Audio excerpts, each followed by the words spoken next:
Hello and welcome to enjoy learning. तो आज हम पढ़ने वाले हैं 12th क्लास का चैप्टर नंबर 2 जिसका नाम है किंग्स फार्मर्स एंड टाउन्स। तो इसके टाइटल से ही पता चलता है कि आज हम इस चैप्टर में किंग्स के बारे में, फार्मर्स के बारे में, टाउन्स के बारे में पढ़ने वाले हैं और अर्ली स्टेट्स एंड इकोनॉमीज़ के बारे में पढ़ने वाले हैं। हमारा टाइम होने वाला है 600 BCE से 600 CE तक। सी डॉट का मतलब होता है अप्रॉक्सीमेट, ओके। BCE का मतलब होता है बिफोर कॉमन एरा और CE का मतलब होता है कॉमन एरा, ओके। तो शुरुआत होती है हड़प्पन सिविलाइजेशन के 1500 साल बाद। हड़प्पन सिविलाइजेशन के 1500 साल बाद क्या होता है कि ऋग्वेदा कंपोज किया जाता है, ठीक है।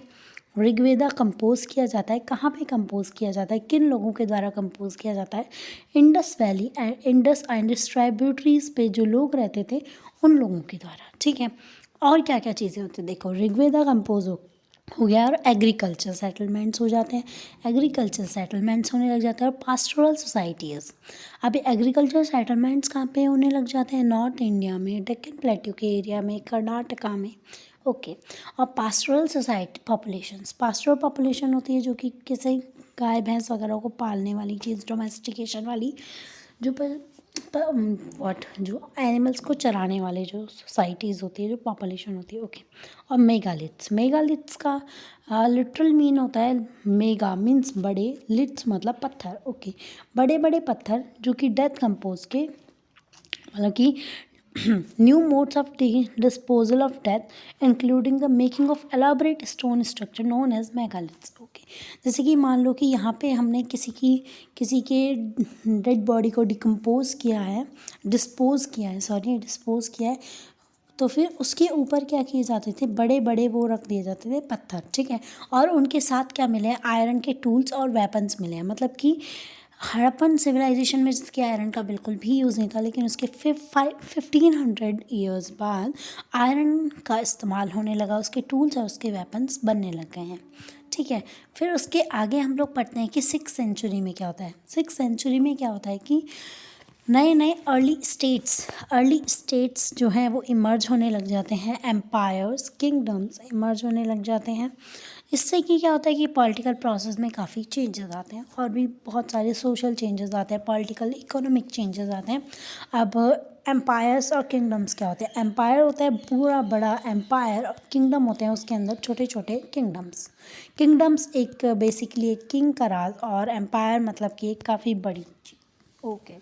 और न्यू टाउन्स बनने लग जाते हैं, ठीक है। New towns, empires, kingdoms, agriculture, Rigveda, iron, megaliths, ये सारे के साथ चेंजेस जो हैं वो सोसाइटी में आते हैं। और हमें इस चीज़ के बारे में पता कैसे चलता है? हमें इस चीज़ के बारे में पता चलता है इंस्क्रिप्शन से, टेक्स्ट से, कॉइन्स से और विजुअल मटेरियल से। तो इस पूरे चैप्टर में आपको कहीं ना कहीं इंस्क्रिप्शन की बात मिलेगी, टेक्स्ट की बात मिलेगी, कॉइन्स की, और जो भी विजुअल मटेरियल्स मिले हैं उनकी, ओके। तो अब हम लोग कंटिन्यू करते हैं हमारा चैप्टर। इस चैप्टर का पहला टॉपिक है प्रिंसिप एंड पियादसी। अब प्रिंसिप कौन है और पियादसी क्या है? अब देखो, प्रिंसिप जो है वो जेम्स प्रिंसिप, जो कि एक ऑफिसर थे ईस्ट इंडिया कंपनी के, जो कि मिंट में ऑफिसर थे, ओके। अब उन्होंने एक बहुत बड़ा जो है वो चेंज ला दिया इंडियन हिस्ट्री में। उन्होंने क्या किया? उन्होंने 1830 में क्या किया? डेसिफर कर लिया ब्राह्मी और खरोष्टी को। ब्राह्मी और खरोष्टी क्या है? बेसिकली स्क्रिप्ट्स हैं, ओके। ये स्क्रिप्ट्स हैं काफ़ी ऐसे ओल्ड हिस्ट्री की, ओके, जो कि इंस्क्रिप्शंस में होती थी, अर्लीस्ट इंस्क्रिप्शंस में होती थी और कॉइन्स में मिलती थी, ठीक है। अब इन्होंने इस पे क्या चीज़ का वो है पता चलाया, मतलब क्या चीज़ डेसिफर की? इन्होंने जो डेसिफर किया वो था वर्ड पियादसी का इन्होंने मीनिंग बताया, pleasant to be hold, means to be like बहुत प्यारी चीज़, ऐसे पियादसी मीन्स बहुत ही प्यारी चीज़। तो इसलिए इस टॉपिक का नाम है प्रिंसिप एंड पियादसी, क्योंकि 1830 में जेम्स प्रिंसिप नाम के एक ऑफिसर ने, ईस्ट इंडिया कंपनी के ऑफिसर ने 2 स्क्रिप्ट को डेसिफर कर लिया, ब्राह्मी और खरोष्टी, जिनमें एक वर्ड था पियादसी, ओके। अभी एपिग्राफी क्या होता है? एपिग्राफी का मतलब होता है स्टडी ऑफ इंस्क्रिप्शन। अब तब से क्या हुआ?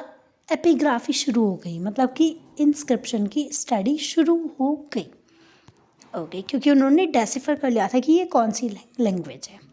ओके, फिर उसके बाद ये जो प्यादसी वर्ड था ये यूज़ हो रहा था अशोका के लिए। अशोका जिनके काफ़ी फेमस बुद्धिस्ट टेक्स्ट में ये जो प्यादसी वर्ड है वो यूज़ हो रहा था। ओके, फिर उसके बाद इसमें ये पता चलता है, इस इन्वेस्टिगेशन के दौरान पता चलता है मेजर डायनेस्टीज़ के जो लीनेजेस थे, जो कि उनके जो भी हिस्ट्री थी उसके बारे में हमें पता चलने लग गया, डायनेस्टीज़ के बारे में पता चलने लग गया कि किसने कब कैसे रूल किया, उनकी पॉलिटिकल हिस्ट्री के बारे में पता चलने लग गया।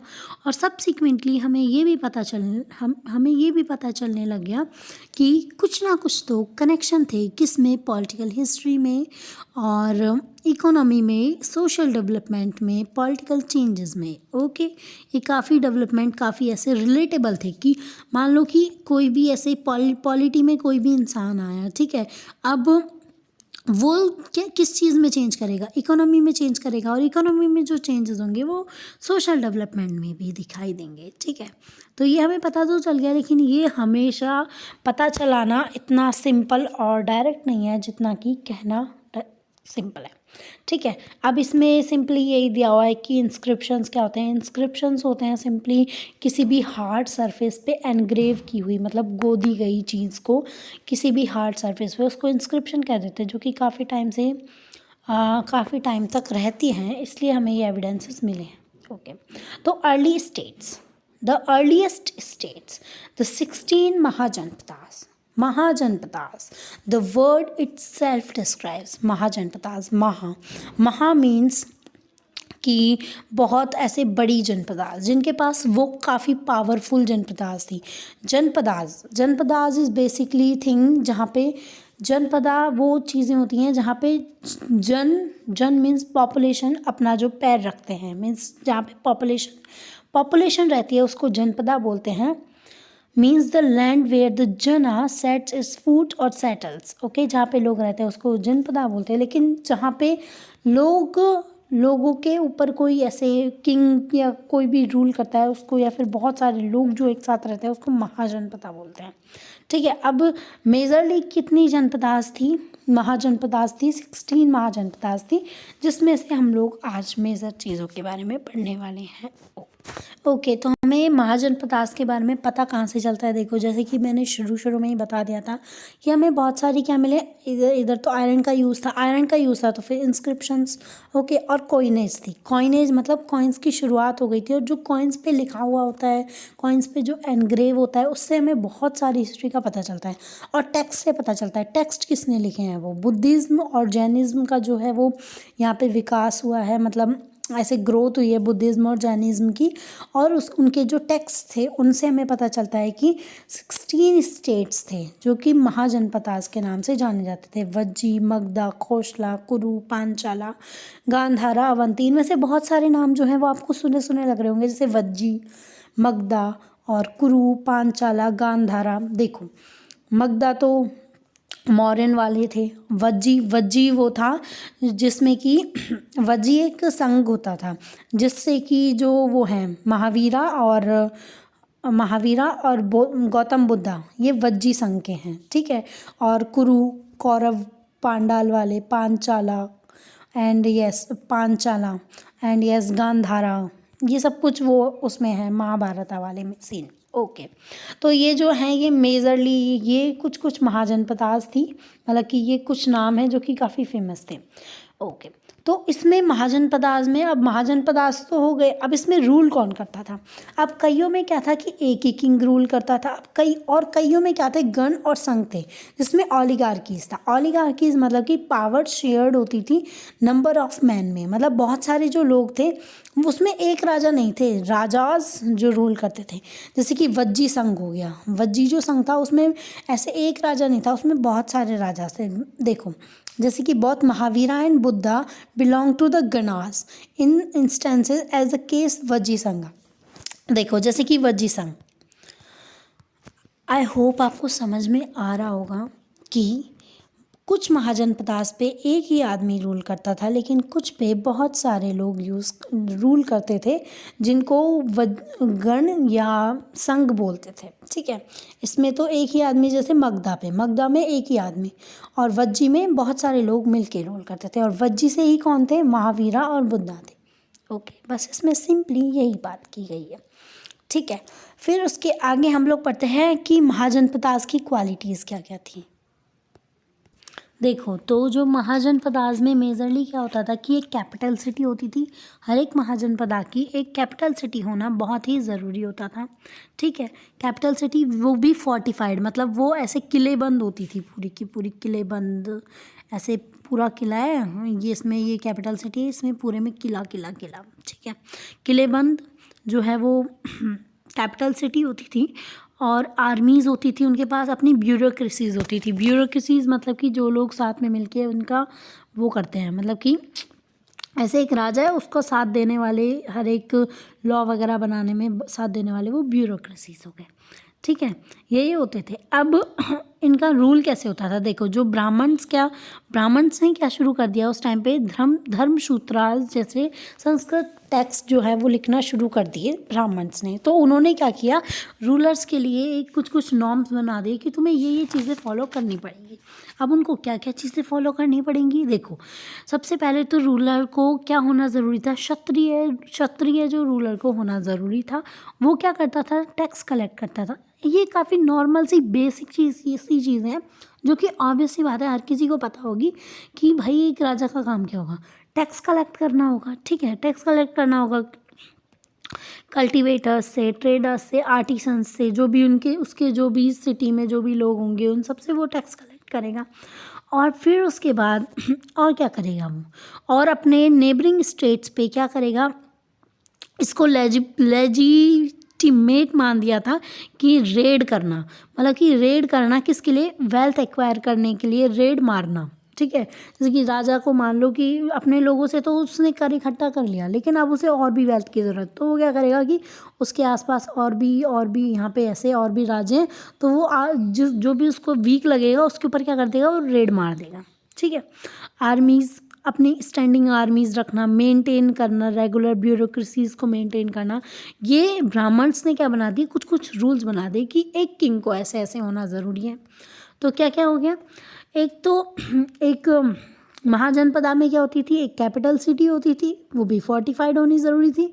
आर्मीज़ होती थी, ब्यूरोक्रेसीज़ होती थी, एक किंग होता था। अब किंग के लिए क्या ज़रूरी था? उसको क्षत्रिय होना ज़रूरी था, और उसको टैक्स कलेक्ट करना ज़रूरी था। टैक्स के बाद वो रेड वगैरह मारता था। क्यों मारता था? अपनी वेल्थ को एक्वायर करने के लिए। वेल्थ को एक्वायर करने के लिए रेड मारेगा, और क्या करेगा? मेंटेन करेगा अपनी आर्मीज़ को, और ब्यूरोक्रेसीज़ को क्या करेगा? मेंटेन करेगा। बस ये थे उसके काम किंग के। अब नेक्स्ट हम लोग पढ़ेंगे, हाँ, फर्स्ट अमॉन्ग्स द 16। अब मैंने आपको बताया मगधा में कौन सबसे ज़्यादा फेमस था? मगधा में फेमस थे मौर्यंस। तो मौर्यंस, ओके। तो मगधा जो रीजन है वो कौन सा रीजन है? मगधा है बिहार वाला रीजन। अब बिहार में मगधा क्यों इतना ज़्यादा फेमस हो गया, इसके बारे में अभी हम लोग पढ़ते हैं, कि देखते हैं कि आखिर क्यों। कि अभी तो बिहार को ऐसे ही लगाते हैं कि oh Bihar, no no not so good, ऐसे देखा जाता है। लेकिन उस टाइम पे बिहार जो था वो बहुत ही ज़्यादा फेमस था, लाइक बहुत ज़्यादा डेवलप्ड था, कि वो फर्स्ट आता था अमॉन्ग्स द महाजनपदा 16 में से। आप देखते हैं उसके बारे में। देखो, तो मगधा में स्पेशली क्या क्या था? मगधा में एक तो ये बिहार वाला रीज़न है, ओके। तो तुम उधर की साइड ध्यान से देखो कि उधर क्या क्या होता था। एक एग्रीकल्चर बहुत ही अच्छा होता था, ठीक है। और आयरन माइल, जो कि उस टाइम पे माइंस, जो कि उस टाइम पे आयरन की डेवलपमेंट होना शुरू हो गई थी। तो फिर आयरन माइंस थी झारखंड में, ठीक है। और क्या क्या थे? और रिसोर्सेज थे। कौन कौन से रिसोर्सेज थे? जैसे एलिफेंट वहाँ पे बहुत सारे पाए जाते थे। फॉरेस्ट थे, और गंगा और ट्राइब्यूटरीज का, जैसे कि बिहार वाला जो रीजन है उसमें क्या है, उससे गंगा निकलती हैं। उसके आसपास वाले रीजन से क्या है, गंगा नदी निकलती है। तो गंगा नदी की वजह से क्या हो गया, कम्युनिकेशन वो हो गया कि हाँ, मतलब कि इस वाले एरिया से इस वाले एरिया में मतलब बातचीत कर लेंगे हम। कैसे बातचीत कर लेंगे? गंगा नदी के द्वारा। बातचीत मतलब ट्रेड, कम्युनिकेशन मतलब होता है ट्रेड, मतलब ऐसे नहीं होता है लेकिन उस टाइम पे, ओके ठीक है। और जो बुद्धिस्ट और कुछ जैना राइटर्स थे, उन्होंने क्या क्या बताया कि उधर बहुत ही ज़्यादा एम्बिशियस किंग्स थे। कौन कौन से किंग्स थे? बिम्बिसार, अजातशत्रु, महापद्मानंदा, ठीक है, ये कुछ वो थे। इनकी वजह से जो है वो मगधा फेमस हो। अब मगधा में सबसे पहले एग्रीकल्चर था, आयरन की माइंस थी, ओके, और क्या थे? एलिफेंट्स थे, फॉरेस्ट थे, और रिवर थी एक, वो भी काफ़ी वो है, ठीक है। बस ये चीज़ें थी जो कि एक चीज़ को, एक किसी भी राज्य को बेस्ट बनाने में, और सबसे बेस्ट थे उधर के किंग्स, ओके, बहुत ही एम्बिशियस किंग्स थे, इसलिए जो मगधा था वो इतना फेमस हो गया। पहले जो मगधा की कैपिटल थी वो थी राजगीर। राजगीर मतलब वो राजगढ़ जिसे पहले बोलते थे, अभी उसे राजगीर बोलते हैं, ठीक है। वो क्या थी? एक हिल्स पे थी, ओके, फोर्टिफिकेशन वॉल इन राजगीर। राजगीर क्या था? हिल्स पे था, ठीक है। और फिर उसके बाद जिसका लिटरल मीनिंग होता है house of the king, okay, Rajgir, Rajgarh, house of the king. फिर उसके बाद जो उन्होंने जो कैपिटल अपनी राजगीर से कहाँ पे शिफ्ट कर दी? पाटलिपुत्र, जो कि अभी का पटना है, इधर अपनी वो कैपिटल शिफ्ट कर दी। अब हम लोग पढ़ेंगे an early empire. Early empire, अब हम पढ़ेंगे मौर्यंस के बारे में, आखिर कैसे मौर्यंस ने रूल किया, कैसे अशोका का डेवलपमेंट हुआ, कैसे अशोका ने सब कुछ त्याग दिया, अपना धम्मा अपना लिया, देखते हैं। देखो, तो अब हम देखते हैं अर्ली एम्पायर मगधा, ठीक है। मगधा का जो मौर्यन जो एम्पायर था मगधा में, वो सबसे फेमस था, ठीक है। और वो एम्पायर किसने रखा था? चंद्रगुप्त मौर्य थे, जिसने ये एम्पायर फाउंड किया था। लगभग मीन्स सी मतलब अप्रॉक्सीमेट 321 BCE में, ठीक है। जिन्होंने अपना राज्य, सोचो आप कि कहाँ पे, ये जो अपना, ये आज का अपना इंडिया, ठीक है, अब यहाँ पे पाकिस्तान, यहाँ पे अफ़गानिस्तान, बलूचिस्तान तक भी, यहाँ तक अपना जो रीजन है वो इतना फैला लिया था इन लोगों ने उस टाइम पे, ठीक है। और जो अशोका थे वो मोस्ट फेमस रूलर थे इस जगह के। तो उन्होंने किसको कॉन्कर किया था? कलिंगा को, जो कि फ़िलहाल उड़ीसा में है। कलिंगा के लिए एक अशोका की बहुत ही फेमस स्टोरी भी है, जो हम लोग आगे पढ़ने वाले हैं, ठीक है। अब ये लोग लैंग्वेज एंड स्क्रिप्ट्स, अब हमें कैसे पता चलता है कि इन्होंने यहाँ तक अपना एम्पायर फैला लिया, ये हमें कैसे पता चलता है? हमें इंस्क्रिप्शंस मिलते हैं, और वो इंस्क्रिप्शंस मेनली कौन सी भाषा में है? मेनली है प्राकृतिक लैंग्वेज में, ठीक है। और उसकी जो स्क्रिप्ट है वो कौन सी है? ब्राह्मी और खरोष्ठी। तभी तो जो रूलर्स थे, वो रूलर्स क्या, तभी तो जो आर्कोलॉजिस्ट थे वो इतने खुश हो गए थे। तब जो प्रिंसिप था, जेम्स प्रिंसिप था, उसने खरोष्ठी और ब्राह्मी स्क्रिप्ट को इतना, मतलब कि उसको डेसिफर कर लिया था, इसीलिए वो खुश थे, क्योंकि इस पूरे इतने बड़े एम्पायर के बारे में बस उसी से हमें पता चला है, okay. I hope you understand.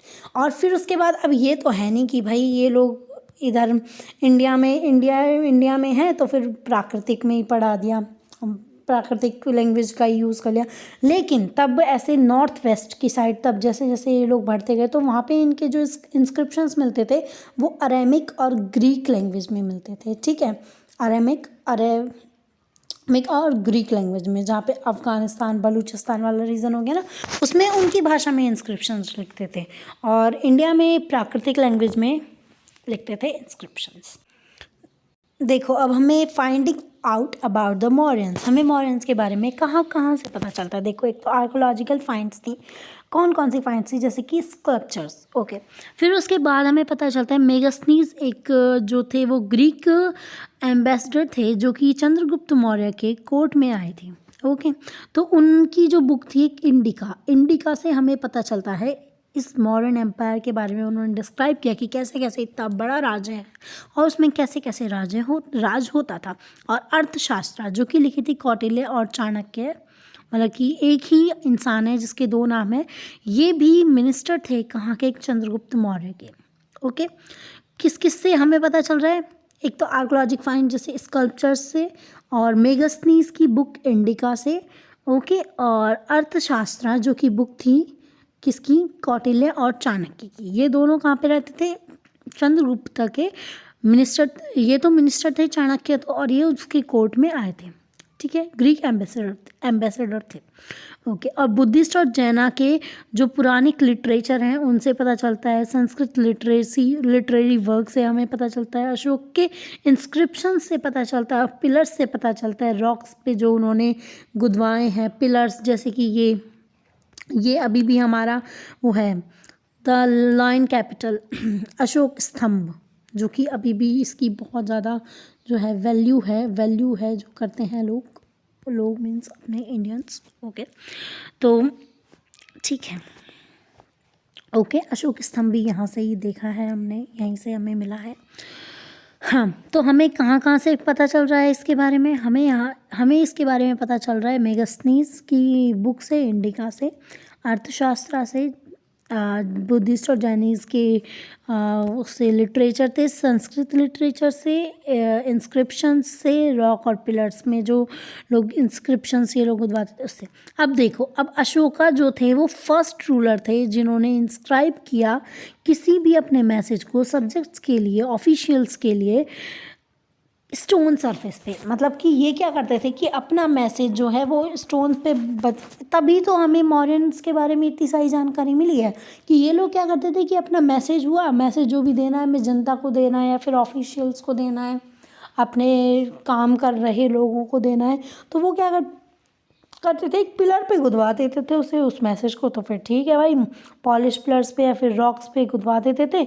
और हाँ, अशोका ने क्या किया था, कलिंगा के युद्ध के बाद अशोका ने पूरा ऐसे देखा कि भाई ये तो बहुत सारे लोगों की डेथ हो गई है, मेरी वजह से इतने से राज्य की वजह से इतने सारे लोगों की डेथ हो गई। तो उन्होंने क्या किया, उसको छोड़ दिया, कलिंगा को नहीं कनकर किया, और उन्होंने बुद्धिज़्म जो है वो अपना लिया। और बुद्धिज़्म की जो शिक्षाएँ थी वो धम्मा के वो मतलब कि प्रचारक थे। वो प्रचार करते थे, कैसे प्रचार करते थे, उसमें क्या क्या चीज़ें इंक्लूड थी, रिस्पेक्ट टुवर्ड्स एल्डर्स की रिस्पेक्ट करना, generosity towards Brahmins and those who renounced worldly life, treating slaves and servants kindly, respect for religions and traditions other than one's own। देखो, हमें दूसरों के रिलीजन की रिस्पेक्ट करनी चाहिए, तो कुछ लोगों में अभी तक भी नहीं आया है, जो कि इन्होंने लगभग देखो इस टाइम पे दे दिया था, मतलब अप्रॉक्सीमेट 272 CE, लगभग 2000 साल पहले इन्होंने ये बात कह दी थी, जो कि लोगों में अभी तक भी नहीं आई। जनरॉसिटी रखनी चाहिए हमें, ब्राह्मण की साइड रिस्पेक्ट करनी चाहिए, एल्डर्स की रिस्पेक्ट करनी चाहिए, ठीक है, स्लेव्स की रिस्पेक्ट करनी चाहिए, काइंडली रहना चाहिए उनकी साइड। तो क्या था, अशोका पहले रूलर थे जिन्होंने इंस्क्राइब किया। अब इन्होंने अपना एम्पायर कैसे चलाया ये देखते हैं।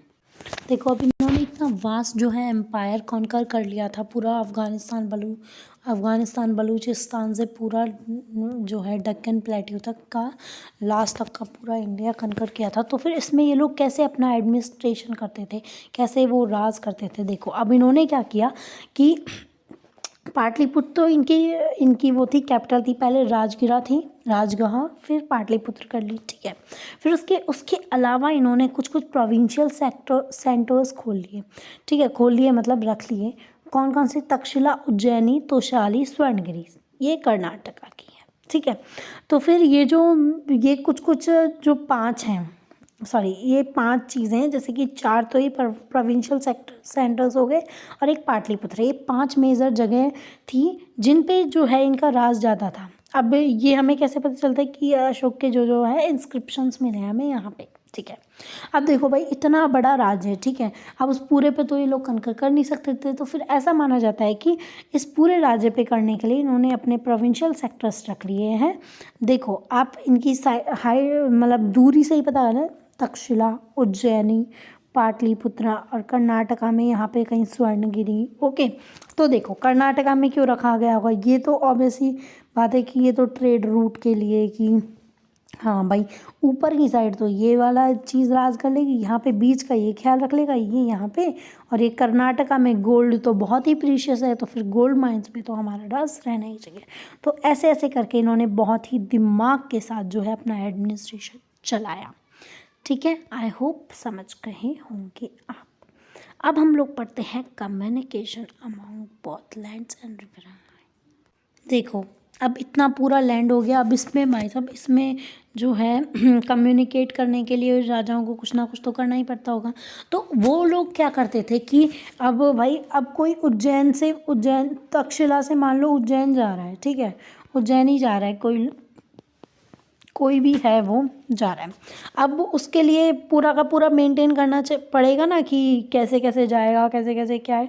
तो उसके लिए क्या है, कमिटीज़ और सब कमिटीज़ जो हैं वो बनाई गई, ठीक है। अब उसमें कमिटीज़, पहली कमेटी के अंदर जो थी वो 6 सब कमिटीज़ आती थी, ठीक है, पहली कमेटी के अंदर। अब उसमें क्या क्या होती थी, मिलिट्री एक्टिविटीज़ के लिए सबसे पहले तो नेवी होती थी, ओके, कुछ भी पानी की जगह के लिए नेवी हो गई। फिर ट्रांसपोर्ट एंड प्रोविजंस होते थे, okay, manage transport and provisions, एक ऐसे लोग जो कि मैनेज करें इन सब चीज़ों को। और तीसरा क्या था, रिस्पॉन्सिबल फॉर फुट शोल्डर्स के लिए कोई रिस्पॉन्सिबल होगा उनके लिए, फॉर हॉर्सेस के लिए रिस्पॉन्सिबल होगा, फॉर कैरियट्स के लिए रिस्पॉन्सिबल, फॉर एलिफेंट्स। देखो, सबसे पहले एक बड़ी कमेटी है, अब उस कमेटी में भी 6 सब कमेटी बना दी। अब उस सब कमेटी में लोग क्या क्या ध्यान रखेंगे, एक तो नेवी का ध्यान रखेगा, एक फिर उसके बाद ये ट्रांसपोर्ट वगैरह का ध्यान रखेगा, फिर एक जो है वो फुट शोल्डर्स के लिए रिस्पॉन्सिबल होगा, फिर हॉर्सेस के लिए रिस्पॉन्सिबल होगा, चैरिट्स के लिए जो घोड़ा गाड़ी होती हैं उनके लिए, बैलगाड़ी के लिए रिस्पॉन्सिबल होगा, फिर एलिफेंट्स के लिए रिस्पॉन्सिबल होगा, ठीक है। अब जो दूसरी कमेटी है वो क्या करेगी, सेकंड सब कमेटी में क्या करेंगे भाई, अब इन लोगों के लिए रिस्पॉन्सिबल तो हो गए, अब इनके खाने वाने का अरेंजमेंट कौन करेगा। देखो, arrangement of bullock carts, carry equipment भी लेके जाने पड़ेंगे, फूड लेके जाना पड़ेगा सोल्जर्स के लिए, फूड फॉर एनिमल्स के लिए भी फूड लेके जाना पड़ेगा। इन सब चीज़ों का ध्यान रख के ऐसे ऐसे कम्युनिकेशन किया जाता था, ऐसे ऐसे एक जगह से दूसरे जगह जो है जाया जाता था। ऐसे सब चीज़ों की सब कमिटीज़ होती थी। ये सब कमिटीज़ वाला चैप्टर क्वेश्चन जो है वो बहुत ही वो है, इम्पॉर्टेंट है, क्वेश्चन आता है, तो इसको ध्यान से सारी की सारी 6 की 6 सब कमिटीज़ को याद कर लें।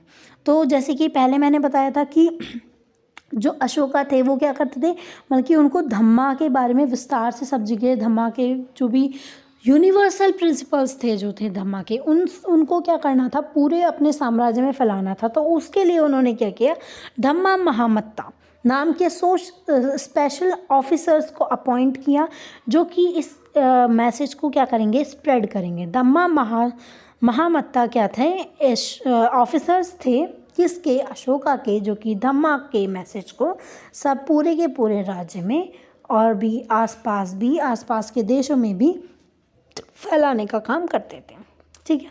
अब हम लोग देखते हैं कि हमने भाई इतना वास्ट एम्पायर पढ़ लिया है, अब इसका यूज़ क्या था, मतलब कि इसका इम्पोर्टेंस क्या है इसका, ये हम लोग अभी डिस्कस करते हैं। देखो भाई, तब हमें इस पूरे मॉडर्न एम्पायर के बारे में जानकारी मिली थी, हमें 1830s में मिली थी। 1830s में मिली तो उस टाइम पे हम लोग किसके अंडर थे, हम लोग ईस्ट इंडिया कंपनी के अंडर में थे। तो ईस्ट इंडिया कंपनी के अंडर में अब हमें पता चल रहा है कि भाई हमारा तो एक राजा रहा करता था जिसने अफ़गानिस्तान बलूचिस्तान तक रूल किया था और उसने इतना अच्छा रूल किया।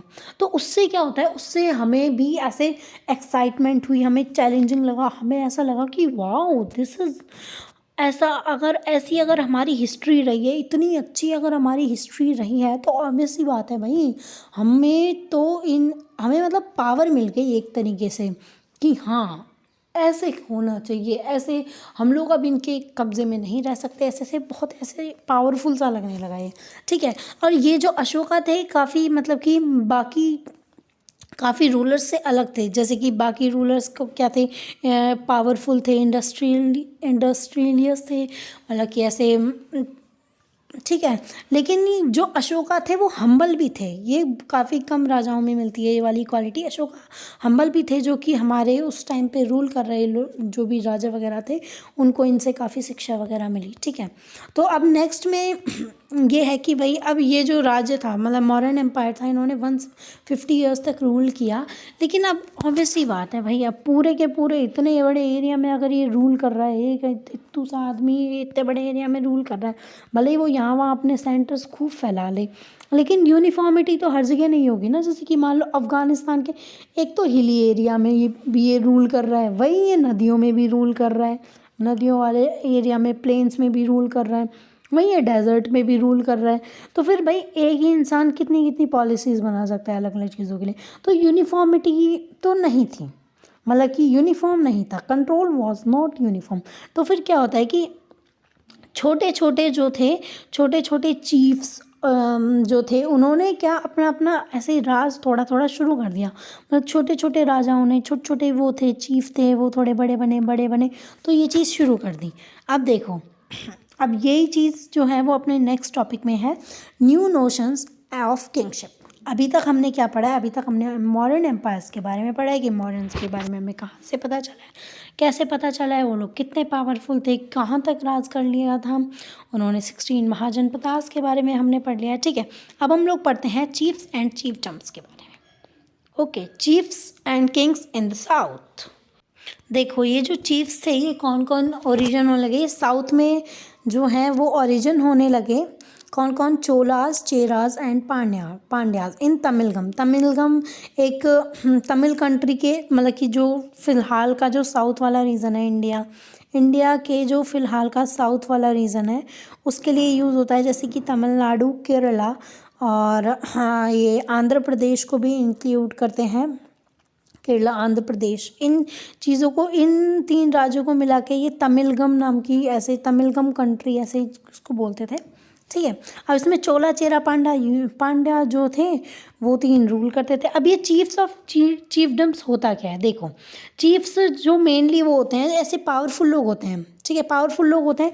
ये हो भी सकता है कि भाई ये वो हो, ये हो भी सकता है कि ये जो लोग हैं ये हेरिडिटरी हो, ये जो पोजीशन है, और ये भी हो सकता है कि ये हेरिडिटरी ना भी हो, ठीक है।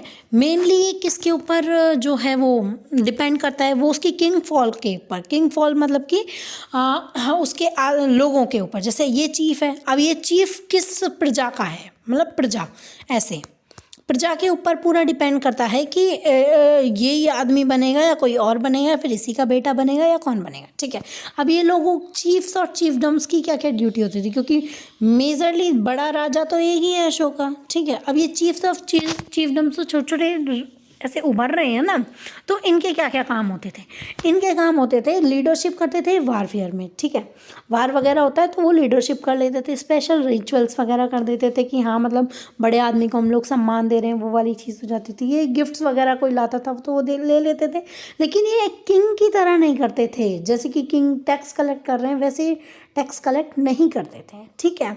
और ये क्या करते थे, और मतलब कि ये लोग क्या करते थे कि अगर इनको कुछ ज़्यादा, तो इनके पास ज़्यादा रुपए, तो ये क्या करते थे, ऐसे वो कर देते थे, बांट देते थे अपने उसमें, अपने लोगों में बांट देते। मतलब एक नॉर्मली ऐसे आदमी, मान लो कि ये बहुत ही ऐसे वृद्ध टाइप का आदमी है, फिर कोई भी रेप्यूटेड आदमी है जिसकी पूरी प्रजा भी इसका वो कर रही है, रिस्पेक्ट कर रही है, तो फिर लोग इसे गिफ्ट ला के देते थे। अब गिफ्ट ला गए तो इसके पास बहुत सारे रुपये हो गए, तो ये कह रहे बहुत सारे रुपये हो गए, चलो अपनी जनता में इन रुपयों को बांट देते हैं। और इनके पास कोई रेगुलर आर्मी भी नहीं होती थी, ठीक है, और ऑफिशियल्स भी नहीं होते थे रेगुलर, ठीक है। ये एक ही आदमी जो कि अपनी जनता के लिए काम करता था, उत्तरदायी रहता था, ऐसे होता था, ठीक है। अब इन सब के बारे में हमें कहाँ से पता चलता है? इन सब के बारे में हमें पता चलता है तमिल संगम टेक्स्ट से, ठीक है, जो कि हम लोग चैप्टर 3 में देखने वाले हैं, ठीक है। जो पोएम्स होती थी ये डिस्क्राइब करती थी चीफ्स को, ठीक है, और रिसोर्सेज वगैरह जैसे जैसे इन्होंने एक्वायर किए। Many chiefs and kings including the Satavahana who ruled over part. देखो, अब इसमें चोला चेरा पांड्या आ गया। चोला चेरा पांड्या ने कहाँ पे रूल किया? इधर तमिलगम सिटी में। अब ये सतवाहाना रूलर्स आ गए, इन्होंने कहाँ पे वो किया? इन्होंने किया सेंट्रल एशिया, इंडिया में। देखो, सतवाहनास ने रूल किया सेंट्रल इंडिया में, और शाकाज ने कहाँ पे किया? वेस्ट में, नॉर्थ वेस्ट में और western part of the sub continent में। ओके, ये लोग लॉन्ग डिस्टेंस ट्रेड से क्या करते थे? अपने रेवेन्यूज़ को बनाते थे, और बस। ओके, अब इनकी पावर वगैरह एक्वायर कर लेते थे और फिर लोगों को अपनी फैसिलिटीज़ प्रोवाइड करते थे। अब डिवाइन किंग्स, अब देखो भाई, अब ये आती है मेन बात। अब मान लो कि भाई अब किसी को मिल रही है कुछ ज़्यादा ही रिस्पेक्ट, किसी को अब कुछ ज़्यादा ही जो है रिस्पेक्ट दे रहे हो आप, है ना। अब उसने तो सोच लिया कि भाई हम तो डिवाइन हैं। अब वो लोग क्या क्लेम करने लग गए कि हम हैं डिवाइन। अब ऐसे ही कुछ कुछ अपने आप को डिवाइन बताने वाले जो हैं वो राजाज आ गए, ठीक है। अब जो कुशानाज थे वो अपने आप को कुशानाज जो थे वो अपने आप को क्या बताने लग गए, गॉड लाइक बताने लग गए हैं कि हम तो डिवाइन है। अब ये चीज़ का हमें हाँ, सबसे पहले तो कुशानाज ने कब जो है रूल किया था, वो किया था 1st सेंचुरी CE से लेके BC से लेके 1st सेंचुरी CE तक। और जो सतवाहनाज और शाकाज थे उन्होंने 2nd सेंचुरी में किया था। ये जो है वो याद करने वाली चीज़ है, क्योंकि दोनों ने सेंट्रल इंडिया पे किया था, सेंट्रल सब कॉन्टिनेंट पे किया था। तो फिर आपको ऐसे कन्फ्यूज़न हो सकता है। पहले सतवाहनाज और शाकाज ने किया 2nd सेंचुरी BC में, ठीक है। देखो ये है 1, ये है 2, ठीक है, 1 2, ठीक है। यहाँ से यहाँ तक तो क्या उन्होंने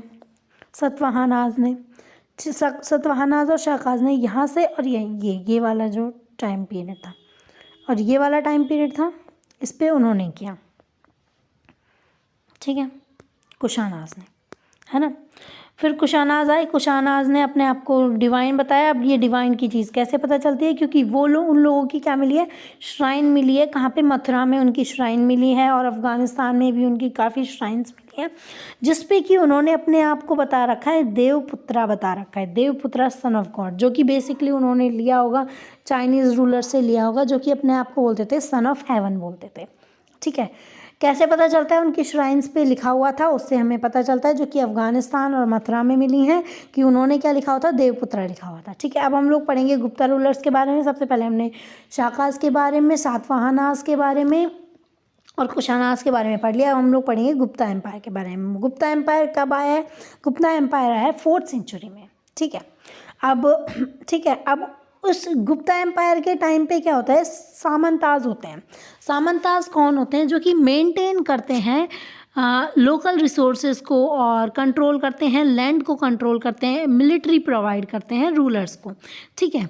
अब मान लो एक रूलर है, ठीक है, अब उसको लोग चाहिए, मतलब कि उसको कहीं जंग लड़नी है, तो फिर वो सामंताज के पास जाता है कि भाई मुझे कुछ कुछ लोग चाहिए, मुझे आर्मी चाहिए, वो तुम दे दो, ठीक है।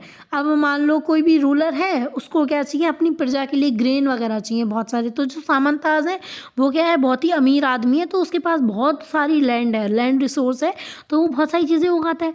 तो फिर किंग क्या करता है, सामंताज से ये लेता है। अब धीरे धीरे क्या होता है कि कई बार क्या होता है कि सामंताज इतने पावरफुल हो जाते हैं कि वो ही किंग बन जाते हैं, और जो वीक किंग्स होते हैं उनको हटा देते हैं, उनकी रिड्यूस हो जाती है पोजीशन, और जो सामंताज होते हैं वो अपने आप को किंग वो बता देते हैं कि भाई साहब हमें यहाँ से राजा, ठीक है।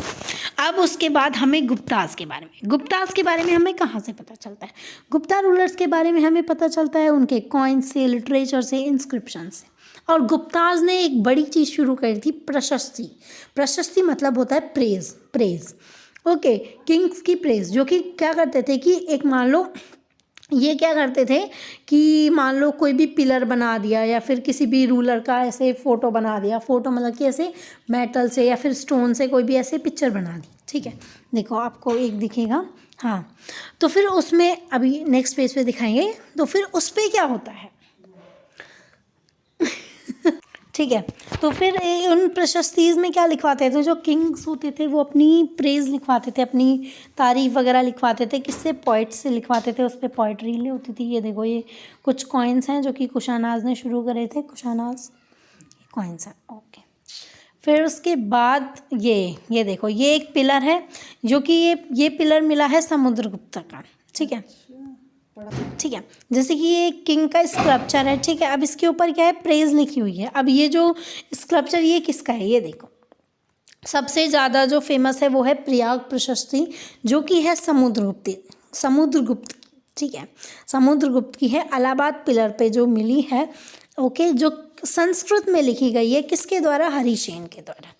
हरिसेन ने समुद्रगुप्त की प्रयाग प्रशस्ति, देखो समुद्रगुप्त के बारे में लिखा है, हरिसेन ने लिखा है, कहाँ पे लिखा है, इलाहाबाद पिलर पे लिखा है, जिसका टॉपिक है प्रयाग प्रशस्ति, ओके। तो इससे हमें पता चलता है, ये देखो, ये बड़ी बड़ी ऐसे प्रशस्ति लिख देते हैं, he was without an antagonist on the earth overflowing and magnitude. ये बहुत ही मतलब कि तारीफ़ें ही तारीफ़ें लिख रखी हैं कि ऐसे बहुत सारे जो किंग्स थे वो इनकी सोल्स में आते थे, वो इनके आगे मस्तक नतमस्तक होते थे, हंड्रेड्स थाउजेंड्स ऑफ काउज थी इनके टाइम पे। ऐसे बहुत ही काफ़ी तो बढ़ा चढ़ा के लिख देते हैं। ठीक है, अब हमने राजाओं के बारे में देख लिया, कौन कौन से मेजर राजाओं के बारे में देखा, सातवाहनास के बारे में, ओके, कुशानास गुप्तास के बारे में। ओके, अब हम लोग देखते हैं, क्योंकि इसका जो है वो टॉपिक है किंग्स, फार्मर्स एंड टाउन्स, तो हमने किंग्स के बारे में हमारा हो गया है। अब हम लोग पढ़ने वाले हैं फार्मर्स के बारे में। Okay, farmers country side, farmer कहाँ पे मिलेंगे, कंट्री साइड पे मिलेंगे, मतलब रूरल एरिया में मिलेंगे। कंट्री साइड मतलब गांव वाला एरिया। तो वो कैसे कैसे चेंज हो रहा था, कैसे कैसे क्या क्या हो रहा था, उसके बारे में देखते हैं। देखो, पॉपुलर परस्पेक्शंस ऑफ किंग्स। देखो, अब लोग अब हमने राजाओं के बारे में तो राजाओं के द्वारा पढ़ लिया कि राजा अपने आप को ऐसे ऐसे दिखाते थे, बड़ा चढ़ा के दिखाते थे, ये वो, लेकिन हमें उधर जनता भी तो रहती थी, हमें जनता के बारे में कैसे पता चलेगा कि जनता जो थी वो राजाओं के बारे में कैसे सोचती थी, कैसे पता चलता था। तो वो हमें पता चलता है जटाकास एंड पंचतंत्रा की कहानी से। तो उनमें से क्या होता है, कई बार क्या होता है कि ये जो नॉर्मली ये वो थी, वो वैसी कहानियाँ थी कि एक आदमी को सुनाई, एक औरत को सुनाई, तो फिर उस औरत ने किसी और को सुनाई, किसी और ने किसी और को, तो फिर ये ऐसे ऐसे चलती आ रही कहानियाँ थी।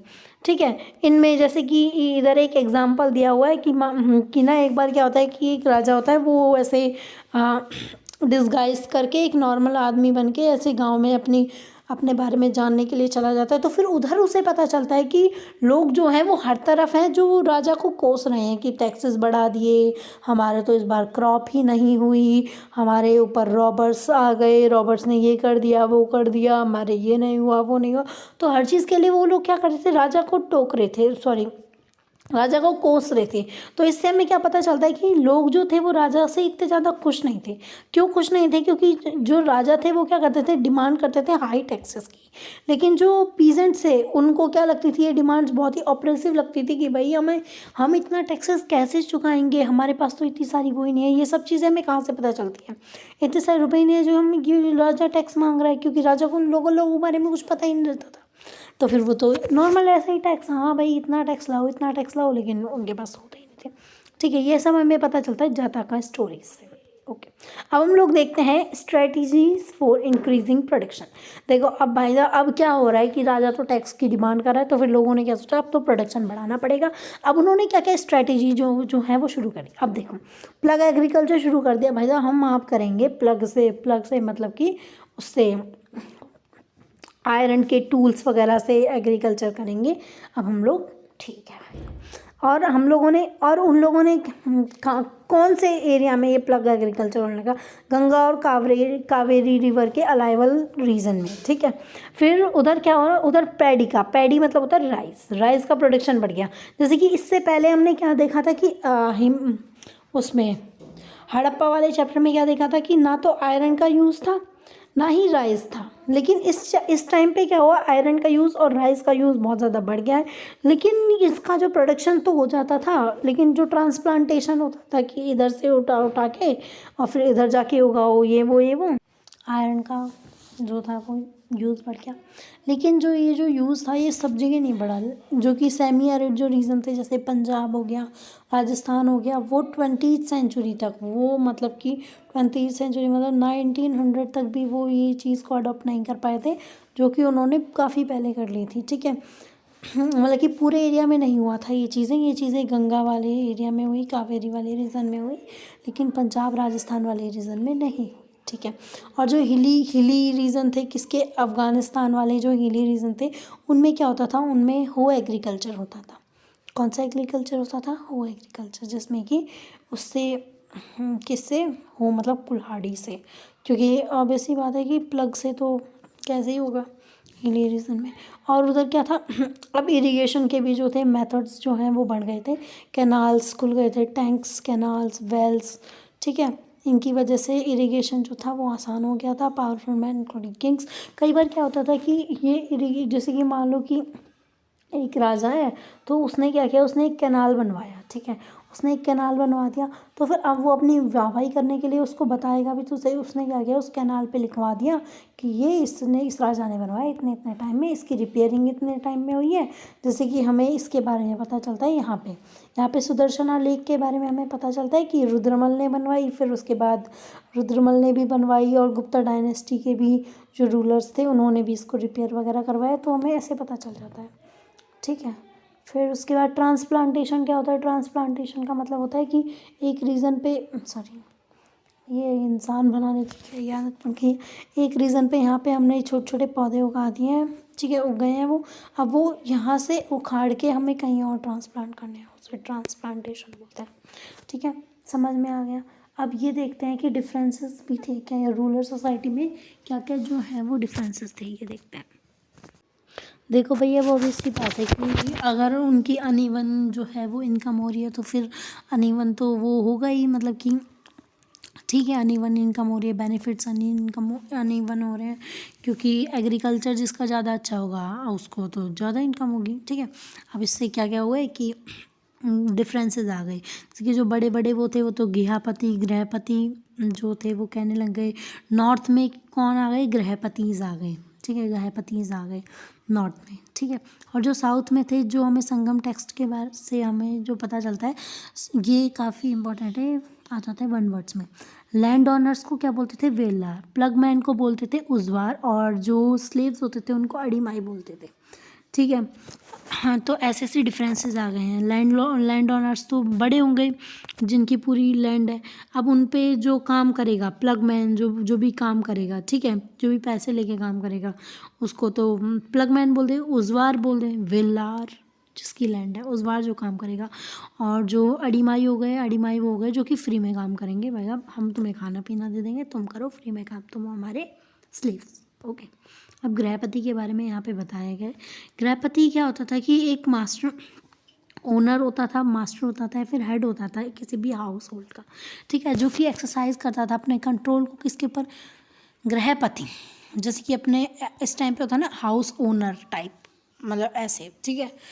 तो वो क्या करता था कि उसका कंट्रोल होता था, बच्चों पे कंट्रोल होता था, स्लेव्स पे, वुमेन्स पे अपना कंट्रोल होता था, और मतलब कि वो कॉमन रेजिडेंस में रहते थे, ठीक है, इसलिए उसका कंट्रोल होता कि मेरा घर, और फिर लैंड पे उसका कंट्रोल होता था, एनिमल्स पे उसका कंट्रोल होता था, ठीक है, और इसका स्टेटस भी हाई होता था वेल्दी मर्चेंट्स के साथ, मतलब कि एक वेल्दी मर्चेंट भी ये हो सकते थे, मतलब जिसके पास भी रुपए वो गृहपति है, गृहपति, ठीक है, जिसका घर है, जो जिसके पास रिसोर्सेज हैं, ठीक है। अब land grants and new rural elites, अब देखो, अब क्या होता था कि जो राजा वगैरह थे वो अपनी कैसे ना कैसे तो दिखाएंगे ही कि हम लोग, मतलब कि देखो अभी तक तो रूरल एरिया में राजा का कुछ ज़्यादा वो था नहीं, तो फिर अब उन्होंने क्या शुरू कर दिया कि अब उन्होंने दिखाना शुरू कर दिया कि भाई हम तो लैंड ग्रांट करते हैं, मतलब कि हमारे पास अगर ज़्यादा लैंड हो जाती है तो फिर हम उसे दूसरों को देने में, दान देने में हम वो करते हैं, विश्वास रखते हैं। अब देखते हैं कैसे क्या क्या हुआ है। अब देखो भाई, जो भी अपने लैंड को ग्रांट करेगा, अब इस चीज़ के बारे में कहाँ से पता चल रहा है, हमें इंस्क्रिप्शन से पता चल रहा है, स्टोन्स पे जो इंस्क्रिप्शन करवाए हैं उनसे, कॉपर की प्लेट से हमें पता चल रहा है कि लैंड ग्रांट्स हुई हैं।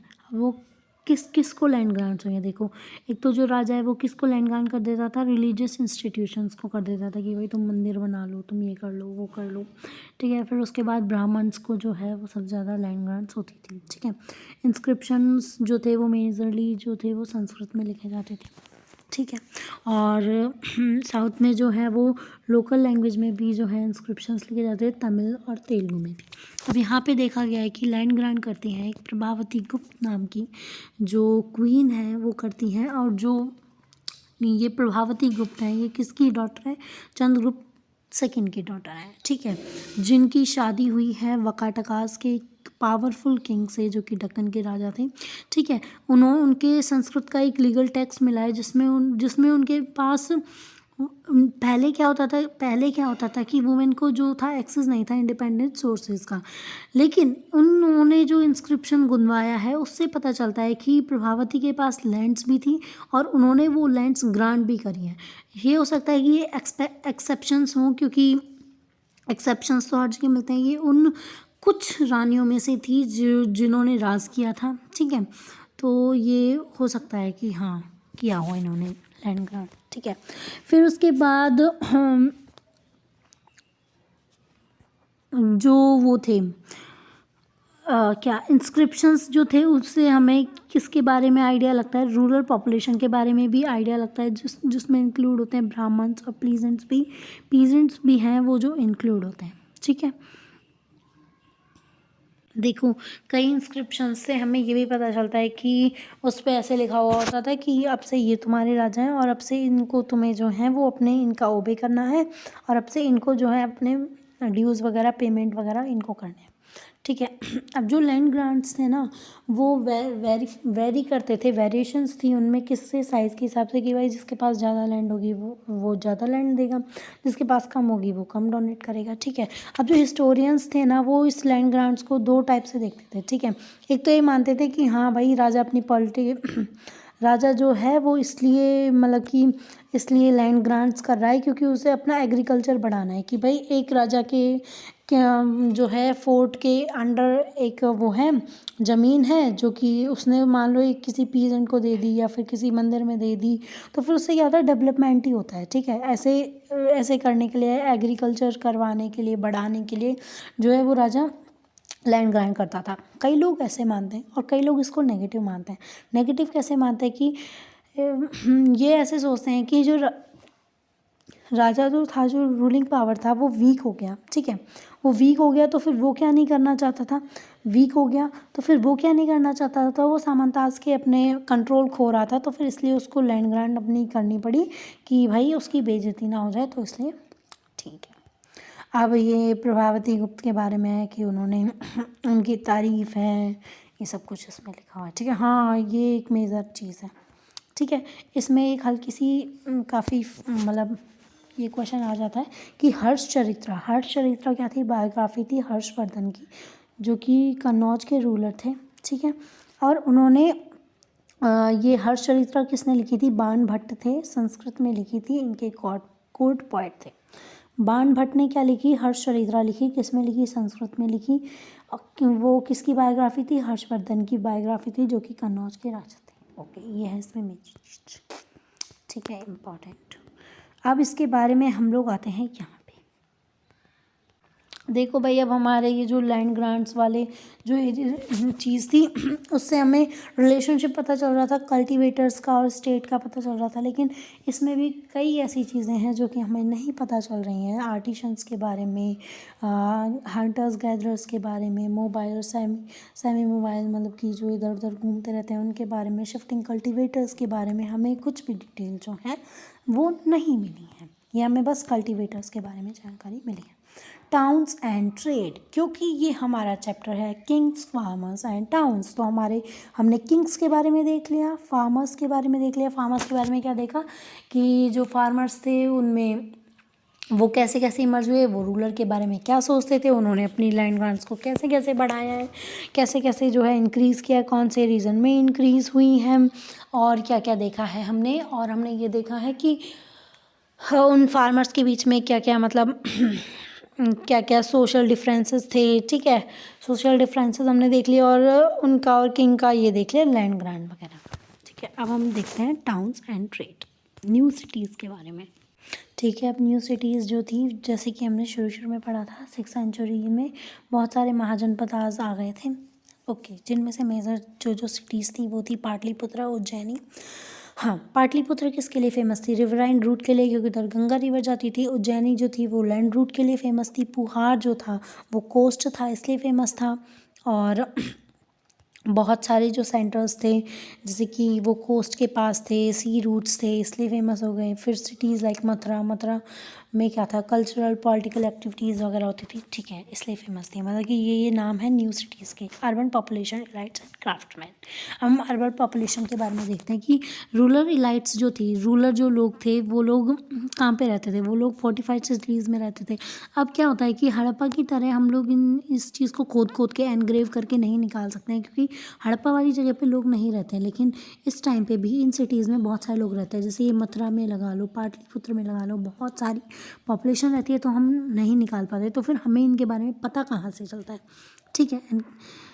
ये है डिफ़िकल्ट हो गया है। फिर हमें इनके बारे में पता कहाँ से चलता है, हमें इनके बारे में पता चलता है जो भी हमें चीज़ें मिली हैं, जैसे कि पॉटरी बाउल्स मिले हैं, डिशेज़ मिली हैं, डिशेज़ मतलब होती है प्लेट, ओके पॉलिश्ड वेयर मिले हैं, ग्लॉसी फिनिश वाले मिले हैं, ठीक है। ये ग्लॉसी फिनिश, अच्छे फिनिश वाले मिले हैं, ठीक है। रिच पीपल यूज़ करते थे ये ज़्यादातर चीज़ें, तो फिर हमें पता चलता है कि वैसे रिच लोग रहते होंगे। Ornaments, tools, weapons, vessels, figurines made, okay, gold, silver, copper, iron, ये सारी ये टेरिकोटा, शेल वगैरह ये सारी चीज़ें जो हैं वो मिली हैं हमें, और इनसे हमें पता चलता है कि कैसे कैसे रिच लोग जो थे वो रहते थे। देखो, अब देखो इसमें कुछ कुछ चीज़ों का नाम लिया गया था, वो मैं आपको हाईलाइट कर देती हूँ। एक तो उज्जैनी का नाम, ये लैंड रूट के लिए फेमस थी। पाटलिपुत्रा ये रिवर वाले रूट के लिए फेमस थी, ठीक है। और किसका नाम था, वेट, पुहार, ठीक है। पुहार जो है वो कोस्ट वाला रीजन है, यहाँ पे देखो, वेट, ये पुहार है, ये कोस्ट वाला रीजन है। और मथुरा तो आप लोग जानते हैं, मथुरा वाराणसी यहाँ पे, ठीक है। ये चीज़ें, सॉरी मथुरा ये रहा, ठीक है। ये चीज़ें ऐसे थे, फेमस थी, ठीक है। अब हम लोग इसमें देखते हैं कि कौन कौन से लोग रहते थे। अब हमें इसके बारे में कैसे पता चलता है कि भाई बहुत सारे जो इंस्क्रिप्शंस थे उनमें डोनर्स वगैरह का नाम था, जैसे कि आज भी आप लोग देखते कि कुछ भी चीज़ बन रही है, कुछ भी चीज़ का महोत्सव हो रहा है, तो फिर ऐसे एक ऐसे बोर्ड लगवा देते हैं जिस पे लिखा होता है कि इनके द्वारा ये किया गया, ठीक है। उस हिसाब से तो फिर उनको पढ़ के हमें पता चलता है कि उधर कौन कौन रहते थे। वॉशिंग फॉक्स जो कि धुलाई वाले काम करते थे, वीवर्स, स्क्राइब्स मतलब कि लिपिक जो कि लिखते थे, कारपेंटर्स रहते थे, पॉटर्स रहते थे, gold Smith, black Smith, officials वो राजा के ऑफिशियल्स, रिलीजियस टीचर्स रहते थे, मर्चेंट्स और राजा रहते थे, ठीक है। गिल्ड्स और श्रेणीज़ क्या थी, ये ऑर्गेनाइजेशन थी, किसकी ऑर्गेनाइजेशन थी, क्राफ्ट प्रोड्यूसर्स की और मर्चेंट्स की। ये हमारे क्वेश्चन में आ सकता। वॉटिव इंस्क्रिप्शंस क्या होता है, वॉटिव इंस्क्रिप्शंस वो रिकॉर्ड होते हैं जो कि गिफ्ट्स के रिकॉर्ड होते हैं, कि इसने इसको गिफ्ट्स किया, मतलब कि एक राजा है उसने रिलीजियस इंस्टीट्यूट को ये चीज़ गिफ्ट की, तो उसको वॉटिव इंस्क्रिप्शन बोलते हैं, ठीक है। अब हम आ गए trade in the sub continent and beyond. अब अपन देखेंगे कि भाई अब हमने देख लिया कि सिटी में कौन रहता था, कौन कौन सी सिटीज़ थी, और उसके बारे में हमें कहाँ से किस चीज़ से पता चलता है। हम लोग देखते हैं कि ट्रेड कैसे होता था। ट्रेड भी होता था, ट्रेड कहाँ, देखो भाई अब सिंपल सी बात है, हड़प्पा के टाइम में तो हम लोग ओमान तक ट्रेड कर सकते हैं, तो ये तो काफ़ी दूर का टाइम हो गया है, लगभग 2000 साल बाद का टाइम। तो फिर उसके बाद तो हम लोग काफ़ी बियॉन्ड तक गए हैं सब कॉन्टिनेंट के। देखो भाई अब उस टाइम पे ट्रेड जो था वो काफ़ी जो है वो फेमस हो गया था। अब कहाँ पे जो है ट्रेड होता था, ठीक है। हमारा ट्रेड होता था ओवरलैंड होता था, मतलब लैंड के थ्रू होता था, सेंट्रल एशिया और बियॉन्ड एरिया में, और ओवरसीज़ होता था। ओवरसीज़ तो भाई कहाँ तक, कहीं तक भी जा सकते हो, क्योंकि हमें पोर्ट्स मिले हैं, ठीक है, इसलिए हमें पता चलता है कि ओवरसीज़ होता था। अरेबियन सी में होता था, ईस्ट एंड नॉर्थ अफ्रीका में होता था, वेस्ट एशिया में होता था, ठीक है। आप लोग देखो, वेट, देखो अरेबियन सी मतलब कि मान लो ये वाला ये रीजन है इंडिया का, ठीक है। अब ये अरेबियन सी में हो गया, ठीक है। अब इधर वो है अफ्रीका, नॉर्थ अफ्रीका और ईस्ट अफ्रीका में हो गया ट्रेड, ठीक है। और बे ऑफ बंगाल में हो गया, South East Asia, Bay of Bengal से साउथ ईस्ट एशिया में चले गए, चाइना में भी चले गए, ठीक है। कहाँ कहाँ हो गया, यहाँ हो गया, यहाँ हो गया, यहाँ हो गया, और यहाँ पे चाइना तक भी चले गए, ठीक है।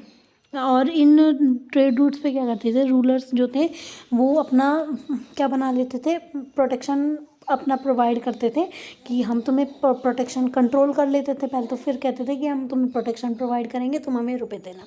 इससे क्या होती थी, उनकी कमाई हो जाती थी, ठीक है। अब उसके बाद अब हम लोग देखते हैं कि कौन कौन जो है वो ट्रैवल करते थे। देखो सबसे पहले तो पैडलर्स करते थे जो कि बाय फुट करते थे, मर्चेंट्स करते थे। अब मर्चेंट्स तो भाई थोड़े तो अमीर हैं ही, पैडलर्स से जो पैदल पैदल जा रहे हैं उनसे, तो वो किससे, बुलक कार्ट से जाते थे, एनिमल्स के साथ जाते थे, ठीक है। अब उससे भी ज़्यादा जो प्रॉफिटेबल होता था वो होते थे सी फारर्स, ठीक है। ये भी लैंड रूट हो गए, ये भी लैंड रूट हो गए। ये सी फारर्स जो थे वो वाटर के थ्रू जाते थे। अब इनको क्या होता था, ये हाईली रिस्की तो होता था लेकिन ये प्रॉफिटेबल भी होता था, ठीक है। तो सक्सेसफुल मर्चेंट्स जो थे वो जाते थे। अब उनको तमिल में सक्सेसफुल मर्चेंट्स को बोलते हैं मसत्तावना, मसत्तुवन, ठीक है। और प्राकृत में बोलते हैं इनको सेठीज और सत्तहवास, ठीक है। ठीक है, ये काफ़ी रिच होते थे और मेनली जो था वो किस चीज़ का एक्सपोर्ट होता था, सॉल्ट, ग्रेन, क्लोथ में metal ores product, stone, timber, medical सिनप प्लांट्स। ये कहाँ कहाँ पे जाते थे, रोमन एम्पायर में जाते थे क्योंकि इधर इनकी हाई डिमांड थी। और ये टेक्सटाइल्स और मेडिसिनल प्लांट्स जो थे वो अरेबियन सी वाले रीजन में जाते थे और मेडिटेरियन सी वाले रीजन में जाते थे, ठीक है। अब coins and Kings, coins and Kings के बारे में देखो भाई, अब तुम लोग ट्रेड तो कर ही रहे हो तो फिर ट्रेड का जो एक्सचेंज करोगे वो तो ऑब्वियस सी बात है कॉइन्स में एक्सचेंज करोगे। और वो एक्सचेंज तब शुरू तब कॉइन्स की जो हो गई, कॉइन्स का यूज़ होने लगा। पंचमार्क कॉइन्स जो थे वो सबसे पहले कॉइन्स थे जो यूज़ होते थे, सिल्वर और कॉपर के होते थे, ठीक है। ये सबसे पहले मिंट हुए कॉइन्स हैं, ठीक है। और ये कहाँ पे मिले हैं, ये एक्सकेवेशंस हुए हैं उसमें मिले हैं, जो कि फिर क्या हुआ, न्यूमिस्मैटिक्स होते हैं लोग जो कि स्टडी करते हैं, किसकी, कॉइन्स की स्टडी करते हैं, ठीक है। स्टडी करते हैं कॉइन्स की, वो उनको न्यूमिस्मैटिक्स बोलते हैं, ठीक है। अब उन्होंने क्या किया, स्टडी किए कॉइन्स को, तो फिर उन्होंने बताया कि कौन कौन जो थे वो इसको इशू करते थे, कॉइन्स को इशू करते थे। देखो, बैंकर्स इशू करते थे, मर्चेंट्स इशू करते थे, बैंकर्स और टाउन्स पीपल भी इशू करते थे इन कॉइन्स को, और किंग्स इशू करते थे, ठीक है।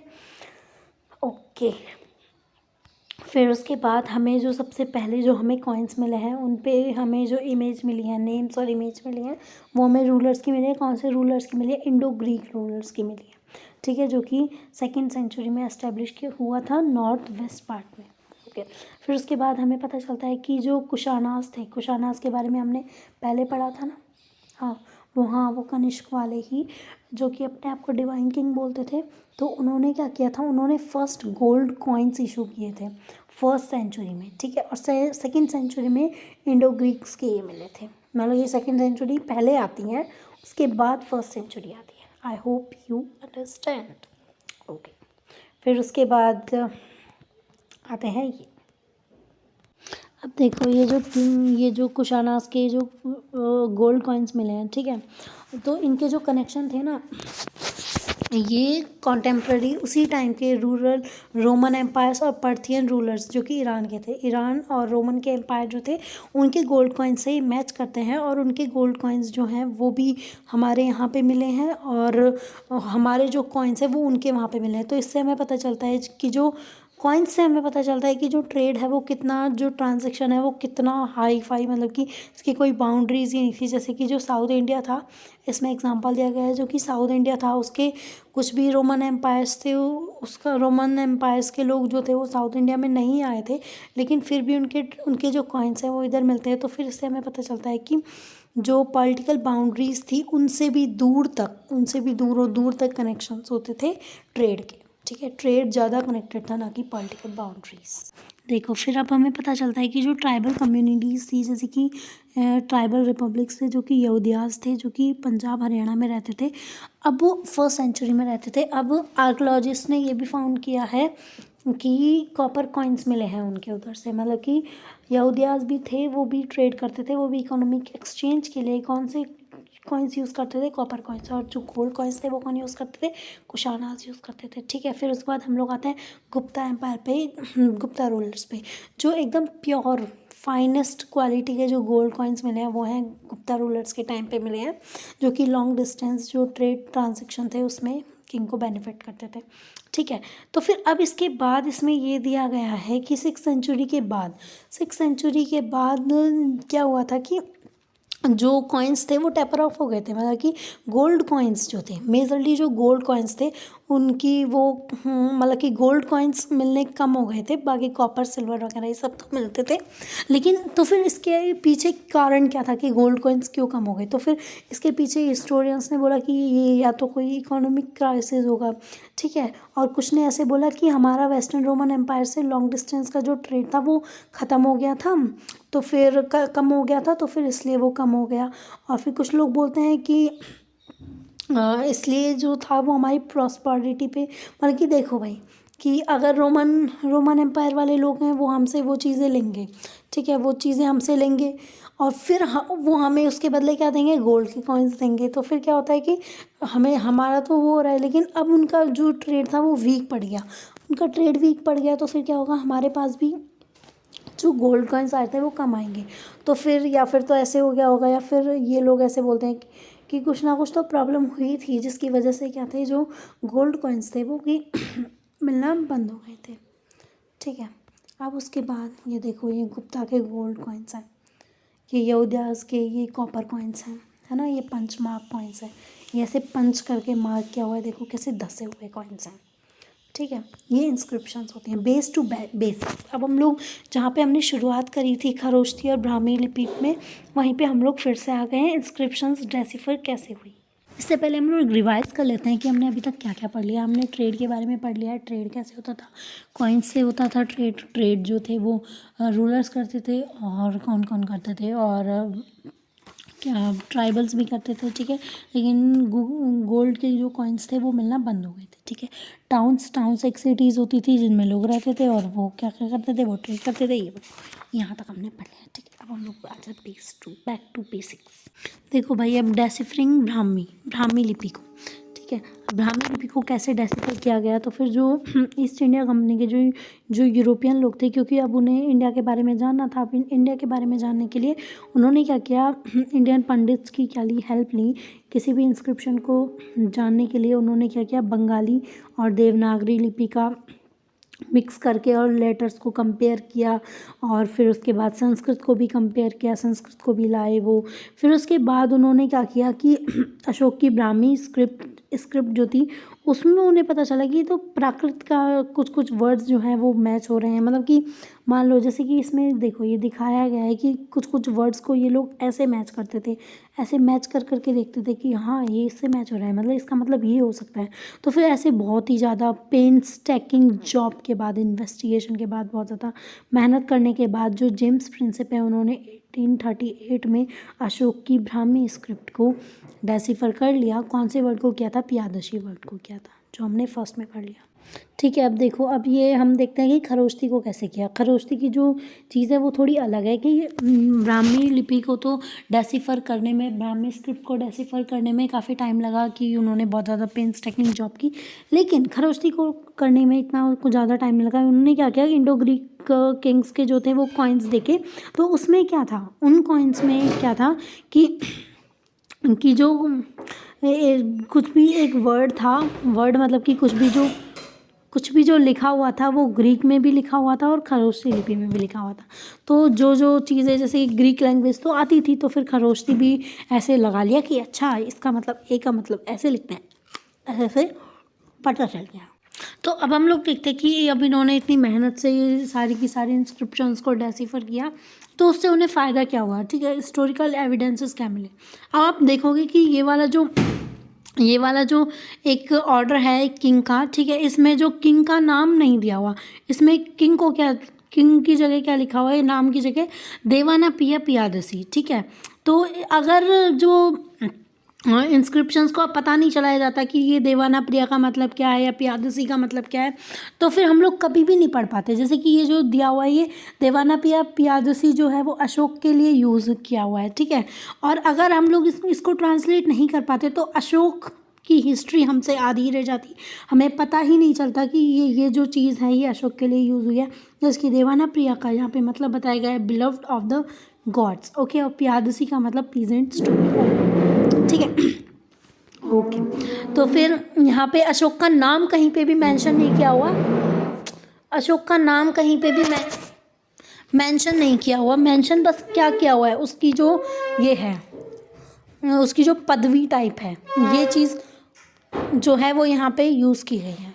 देखो, अब आप देखोगे कि इसमें कुछ चीज़ें जो हैं वो ब्रैकेट्स में भी यूज़ की गई हैं, जैसे कि फॉलोइंग के आगे अरेंजमेंट्स को ब्रैकेट में लिख दिया, फिर उसके बाद इस चीज़ को पॉसिबिलिटी टू बी प्लाइंग इसको ब्रैकेट्स में लिख दिया। तो ये चीज़ जो थे वो ब्रैकेट्स में क्यों लिखते थे, ये ब्रैकेट्स में इसलिए लिखते थे कि कई बार जो मतलब है वो कुछ और ले जाते हैं लोग, मतलब कि कुछ भी मिसअंडरस्टूड ना हो, सब लोग इजीली अंडरस्टूड कर जाए, इसलिए जो एपिग्राफिस्ट थे वो इसको इस पे लिखते थे।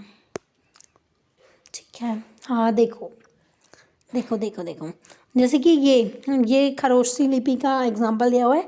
ये इंडो ग्रीक किंग के कॉइन्स हैं, ये देखो।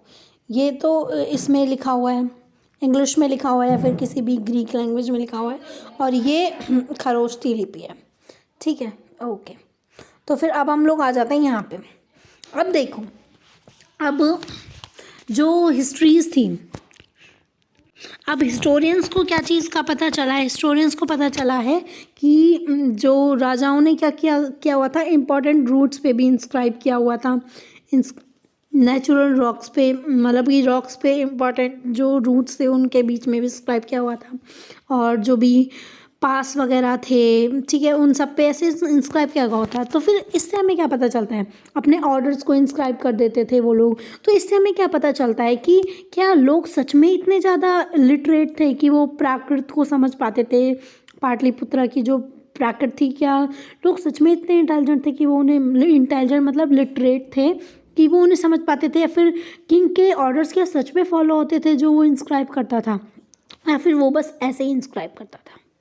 अब देखो, अब जैसे कि मैंने स्टार्टिंग में ही बताया था कि जो किंग देवाना प्रिया, जैसे ये तो अशोका के बारे में, जो कलिंगा का युद्ध हुआ था तो फिर उसमें बहुत सारे लोगों की जान चली गई थी। तो फिर जो थे कि अशोका ने क्या किया कि कलिंगा में उसका कोई भी इंस्क्रिप्शन नहीं मिला है।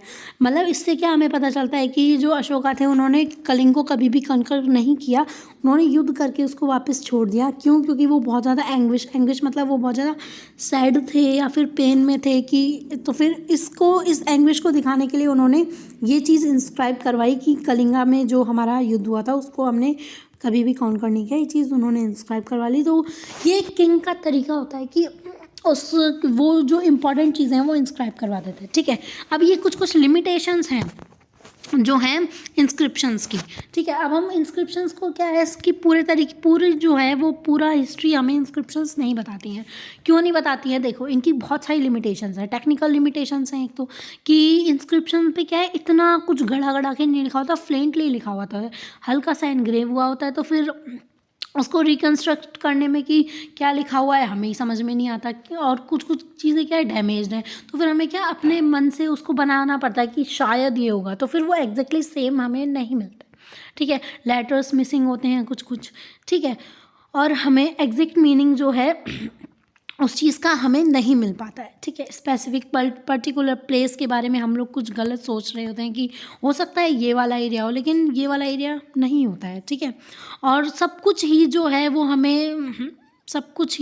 हमें इस पे नहीं मिला है। क्यों नहीं मिला है सब कुछ ही? क्योंकि जो राजा वगैरह थे, ठीक है, अब उन्होंने, राजा वगैरह ने तो लिखवा दिया अपने, लेकिन हमें नॉर्मल लोगों के बारे में जो है वो हमें नहीं मिलता है, रिकॉर्ड्स वगैरह नहीं मिलते हैं। देखो, political economically significant was necessary record in inscription. ठीक है, ये सब चीज़ें ठीक है रिकॉर्ड हो रही होंगी, लेकिन सारी की सारी चीज़ें रिकॉर्ड नहीं हो रही होंगी। लेकिन डेली की चीज़ें तो बिल्कुल ही रिकॉर्ड नहीं हो रही है। डेली एग्जिस्टेंस कि डेली लोग क्या करते थे, नॉर्मल लोगों के बारे में कहीं पे भी इंस्क्रिप्शंस में नहीं लिखा होता है। और लोगों का पर्सपेक्टिव कभी भी हमें इंस्क्रिप्शंस में नहीं मिलता है।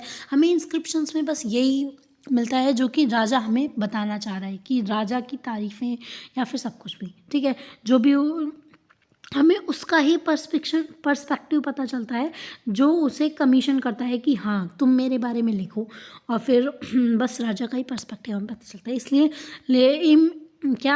इनकी भी काफ़ी लिमिटेशंस हैं इंस्क्रिप्शंस की।